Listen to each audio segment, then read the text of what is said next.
मन से डाकिला गज बरस के थरे आसी रज लोघेनी नुआ सजबाज बौड़ लोघेनी नुआ सजबाज।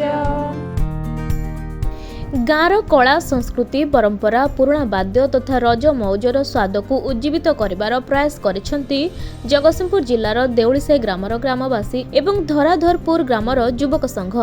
बहुत खुशी पर्व आ गोटे कृषि भित्तिक पर्व किंतु आम ये 4 वर्ष है जो पालन कर रज महोत्सव यहाँ आम पिलादिन रज ठार यहाँ आमको बहुत निरा लगुच कहीं सबू गाँव आम टोटाली पंचायत बाहर पिला आसुँच खेलवाई।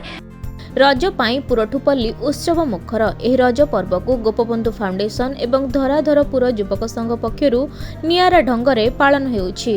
आजिर जुगरे हजि जाइतिबा खेल सबकु कुनि कुनि पिलामानक द्वारा यह प्रतियोगिता कराजिबा सहित समानकु पुरस्कृत करा जाउछि। विभिन्न खेल अन्यान्य गाउँली वाद्यर प्रतियोगिता हेउथबार देखिबाकु मिलुछि।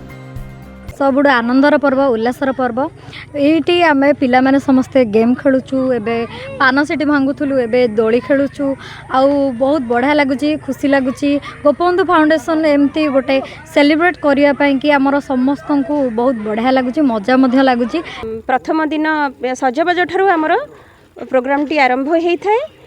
प्रथम दिन पिला मानकर सजबाज कंपिटिशन हुए किछि खेल मध्य आमे प्रतियोगिता रे रखि थाउ। द्वितीय दिन संपूर्ण प्रतियोगिता हुए विभिन्न प्रकार खेल छोट छुआंक ठारू आरंभ करिकी आमर वयस्क स्त्रीलोक हुअन्तु पुरुष हुअन्तु बा महिला हुअन्तु बा आमर छोट झियो माने हुअन्तु पुओ माने हुअन्तु समस्तक भितरे किछि ना किछि बहुत गुडे प्रतियोगिता आमर हेइ थाए। गोपबंधु फाउंडेशन चतुर्थ वार्षिक रज उत्सव रज महोत्सव कहले अत्युक्ति हेब नाही।